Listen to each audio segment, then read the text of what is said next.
Hello, my name is Richard Biggs. I'd like to talk to you today about children living in poverty in the Appalachian region of eastern Kentucky. I've written a book about this subject. The book's title is There's No Hope Here. You can buy the book at Amazon.com, or if you live in the Knoxville, Tennessee area, you can get it at Cedar Springs Christian stores. If you're interested in it without purchasing, you can go to my website, richardbiggsliterary.com, for more information. This is an important book. It's important because it talks about children that live in a region that's called the Forgotten America. It's certainly been forgotten by our politicians because they never mentioned poverty, and they certainly don't mention the poverty in eastern Kentucky. I think it's ironic that the leading Republican senator in Washington is from the state of Kentucky, yet never mentions the problem there. It's almost like the politicians of both parties look at these children as expendable. We talk about Wall Street millionaires helping them. We talk about the middle class. We talk about helping the rich. We talk about helping Wall Street. We talk about helping everybody, but we don't mention helping those that are poor. We certainly don't mention those children in eastern Kentucky who need help in the worst way. So buy my book, read it, get angry, tell your friends about it, let them buy it, and then do something. Write Washington, to call Washington and tell them you don't want to do anything. You don't want to fund wars that are questionable. You don't want to build bridges that go nowhere.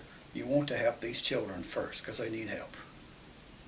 I think it's sad that none of our political candidates ever mention poverty.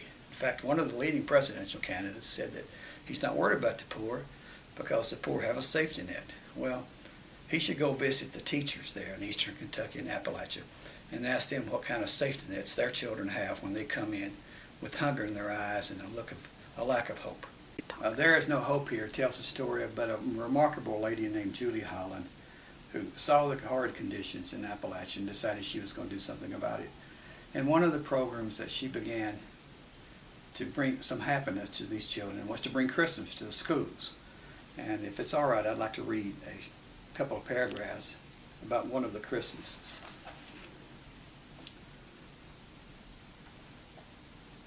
The place was a small elementary school deep in the belly of the mountains. Julie had come to bring Christmas. She had sent trucks filled with clothes, food, and toys, but what was important to the children was the special room people had been going in and out of all morning. It was a magical room, students whispered. They walked from their classroom, some with broad smiles of anticipation, while others moved without emotion. Their small faces reflected the uncertainty of finally getting to see what was in the room. They came by age and need, so the first to arrive were those where Christmas meant little. They lined up outside the room and peered through the door. It was true. There was magic in the room. What they saw, these children who thought Christmas was for others, were rows and rows of toys of every description: basketballs, dolls, footballs, guns, and games. More toys than they had probably seen in all their life. In the middle of these children was a small girl, 7 or 8, with blonde hair, pale blue eyes, and translucent skin. She pressed her face forward to gaze at the treasures, yet she didn't smile. It was the lack of the smile that caught the volunteers' attention, even though she was used to the look. And even as she saw the toys, her eyes said they weren't for her. It was another of life's tricks. But from somewhere sprang a leaf of hope as this tender and helpless girl became aware of the possibility of what could happen. So when her turn came to enter the room, she walked with a briskness that was uncommon to her natural gait. The volunteer gently took her by the hand and led her through the toys. The grip was weak, hesitant, and the sunken eyes were eyes of malnourishment. She took a moment to look at all the treasures, to let it sink into her mind as though she had been dropped into heaven. We must choose, the volunteer said, knowing that others were waiting. Cautiously, the girl began making her choices, each time looking up at the volunteer to make sure they really were hers to keep. Soon she was down to her final choice. She hesitated, pulling the volunteer to a halt. She looked around as her eyes searched. The volunteer understood and waited with her, not urging her forward. Then she saw a beautiful dollhouse, magnificent in its structure, everything she thought the small girl would love, and that it hadn't already been picked surely must be God at work.